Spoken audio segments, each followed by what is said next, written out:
So friends, ये जो आपने पहला क्वेश्चन देखा कॉमन साइज, उसके बाद ये भी 500% पूछा जाएगा, that is called value added. तो वैल्यू एडेड भी आपको काफी सेमेस्टर 4 बीबीए के एग्जाम में हेल्पफुल होगा।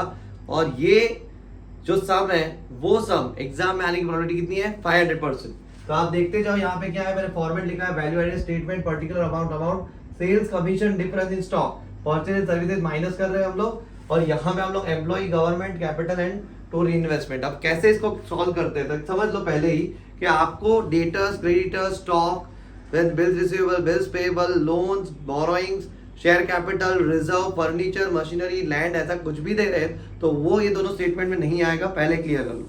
अब यहाँ पे हम लोग ये मगअप नहीं करेंगे परचेज सर्विस पे क्या आ रहा है, हम लोग याद रखेंगे एम्प्लॉय को क्या दिया जाता है, सैलरी दी जाती है, फिर उसको wages, provident fund, staff welfare fund, direct managing director remuneration, director fees, सब कुछ यहाँ पे। गवर्नमेंट में इनकम टैक्स आएगा, कैपिटल में खाली इंटरेस्ट एंड डिविडेंड हम लोग लिखते हैं, और लास्ट में री इन्वेस्टमेंट में क्या होगा तो कि भाई depreciation, loss on assets, retain earning जो है वो सब कुछ री इन्वेस्टमेंट। इसके सिवा जो भी खर्चे हैं वो यहाँ पे हम लोग लिखेंगे। तो let's start with our topic. अब देखो यहाँ पे मैं समझा रहा हूँ सेल्स, तो बट अभी ऐसे सेल्स आप लोग यहाँ इनर कॉलम में लिखोगे, लिखने का टाइम नहीं है बिकॉज ये वीडियो शॉर्ट करके आपको याद रह जाए इस तरह से बताया मैंने। बिकॉज ये जो एक मैसेज आया था 500% सर आपका इंपॉर्टेंट आता है, तो इसीलिए मैं 500% देने के लिए आया हूँ। तो अब यहाँ पे मैंने लिखा सेल्स, फिर उसके बाद कमीशन की अमाउंट मैंने यहाँ पे डिडक्ट की ये वाली, और ये आया फिनिश गुड, ये रहा, और ये रहा फिनिश गुड। तो ये दोनों स्टॉक यहाँ फिनिश गुड के लेने हैं, तो मैं ऐसे लिखूंगा उसको 1,20,000 minus 1 lakh, so we are getting 20,000, ये यहाँ पे आ जाएंगे। तो ये प्लस माइनस करके आपके जो 12,50,000 आते हैं, ये 2018 का पेपर ही मैं करवा रहा हूँ। अब ये होने के बाद यहाँ पे हम लोग आगे जाते हैं कि भाई इसमें परचेज ऑफ रॉ मटेरियल, तो परचेज ऑफ रॉ मटेरियल हम लोग यहाँ पे लिखेंगे परचेज में, दैट इज 5 लाख। हम लोग इधर के भी इनर कॉलम में इसको लिखेंगे बिकॉज यहाँ पे इसकी जो वैल्यू है उसमें प्लस माइनस होता रहेगा। फिर उसके बाद कंज्यूमेबल स्टोर, इसमें प्लस हो जाएगा, स्टोर्स हम लोग यहाँ पे प्लस करेंगे, 12,500 ये दिया हमको। फिर उसके बाद रॉ मटेरियल का ओपनिंग क्लोजिंग दिया, देखो आप 42,500 एंड 54,000 यहाँ पे दिया है। तो मैं क्या करूंगा माइनस यहाँ पे हम लोग जो है डिफरेंस इन मटेरियल स्टॉक, और वो जो वैल्यू है 54,000 माइनस 42,500, जो भी वैल्यू होगी वो यहाँ पे हम लोग लिखेंगे, और इसका जो भी टोटल आता है वो यहाँ पे जाएगा, याद रखना आप लोग। उसके बाद अब फिलिंग द ब्लैंक शुरू करते हैं। पैकिंग मटेरियल, तो पैकिंग मटेरियल हम लोग यहाँ पे लिखेंगे, ऑडिट फी भी हम लोग यहाँ पे लिखेंगे, स्टाफ वेलफेयर फंड सॉरी यहाँ नहीं लिखेंगे हम लोग, वो स्टाफ का आ गया, तो स्टाफ का वर्ड आने से ही हम लोगों को यहाँ पे जाना है एम्प्लॉय में। देन स्टेशनरी हम लोग यहाँ पे लिखेंगे, इंश्योरेंस यहाँ पे आएगा, इंटरेस्ट तो बट ऑब्वियस है, कैपिटल मैंने बताया, सब्सक्रिप्शन यहाँ पे लिखेंगे। अब आया डायरेक्टर सिटिंग फीस, डायरेक्टर यानी एम्प्लॉय में जाएगा, प्रोविडेंट फंड एम्प्लॉय में जाएगा, पोस्टेज एंड टेलीग्राम वापस यहाँ पे एक्सपेंस है हमारा, परचेज एंड सर्विसेज में सैलरी तो एम्प्लॉय को दी जाती है। फिर उसके बाद रेंट वापस हमारा एक्सपेंडिचर में, मैन एमडी को रेम्यूनरेशन यहाँ एम्प्लॉय में ही जाएगा। देन फ्यूल एंड ऑयल हम लोग यहाँ लिखेंगे, मटेरियल यूसेज रिपेयर भी यहाँ पे आएगा, डिविडेंड इंटरेस्ट के साथ जाएगा।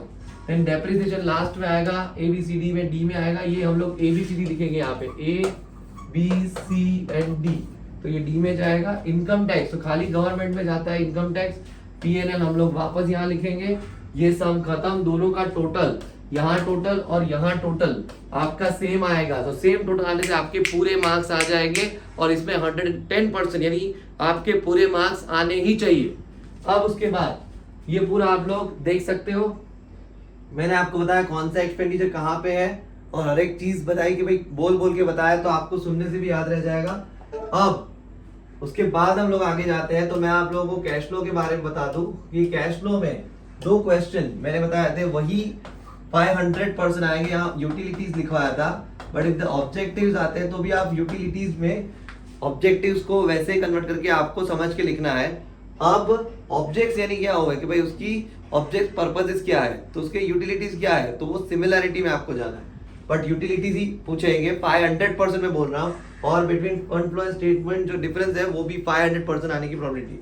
अब ये दोनों क्वेश्चन आपके बड़े सम के और में जाते हैं। फिर उसके बाद यहाँ पे लास्ट में एक 4th क्वेश्चन रहता है थियरी का, उसमें मैंने ऑडिट रिपोर्ट्स, डायरेक्टर रिपोर्ट्स आपको बताई गई है, तो audit report, director reports, then ये दोनों क्वेश्चन जो सबसे इंपॉर्टेंट है, यानी ये 500% आपको दिखेंगे दोनों के दोनों, characteristic of financial reporting and creative financial practice adopted in the window. तो ये दोनों भी मैंने इंपॉर्टेंट में 500% दिए।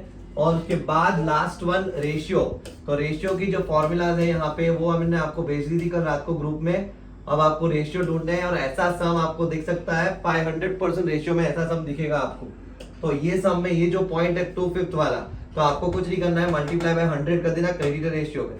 इंस्टेड ऑफ परचेज आपको यहाँ पे सेल्स दे सकते हैं, टोटल सेल्स और cash sales are 2/5 of credit sale या 1/5 ऑफ क्रेडिट सेल, व्हाटएवर दे सकते हैं। बट इसको सॉल्व कैसे करते हैं, यहाँ पे मल्टीप्लाई 100 करने से आपको क्रेडिट सेल जो क्रेडिट है वो 100 एज्यूम करोगे, प्लस उसमें कैश हम लोग 40 जो अभी आया 2/5 पे 100 करते हैं हम, परसेंट नहीं करना है, खाली आपको 100 मल्टीप्लाई करना है तो परसेंट में ऑटोमेटिक हो जाता है। तो अब ये हमें मिला क्रेडिट 100 एज्यूम किया मैंने, बिकॉज परसेंटेज में कन्वर्ट हुआ मल्टीप्लाई करने के बाद।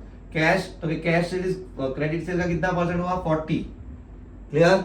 तो यहाँ पे 40 तो 140 आ गया मेरा टोटल परचेज। अब टोटल परचेज जब 140 है तब क्रेडिट कितना है 100, तो यहाँ पे हमें 21 लाख दिया है, तब ये अमाउंट कितनी जो भी आएगी वो मेरा बनेगा क्रेडिट परचेज, जो क्रेडिट की रेशियो में काम आए। इंस्टेड ऑफ दिस आपको यहाँ पे डेटा रेशियो पूछ के क्रेडिट सेल्स ढूंढने को बोल सकते हैं, ऐसे आप ढूंढ सकते हो। तो फ्रेंड्स मैंने पूरा इंपॉर्टेंट बता दिया है, wish you all the best और आपकी एग्जाम अच्छी ही जाएगी। स्कोरिंग सब्जेक्ट है और सेमेस्टर 5 हम लोग 1 जून से स्टार्ट कर रहे हैं, आपको ज्वाइन करना है तो 5 और 6 दोनों में अच्छे परसेंटेज हम लोग लाके देंगे आपको। All the best.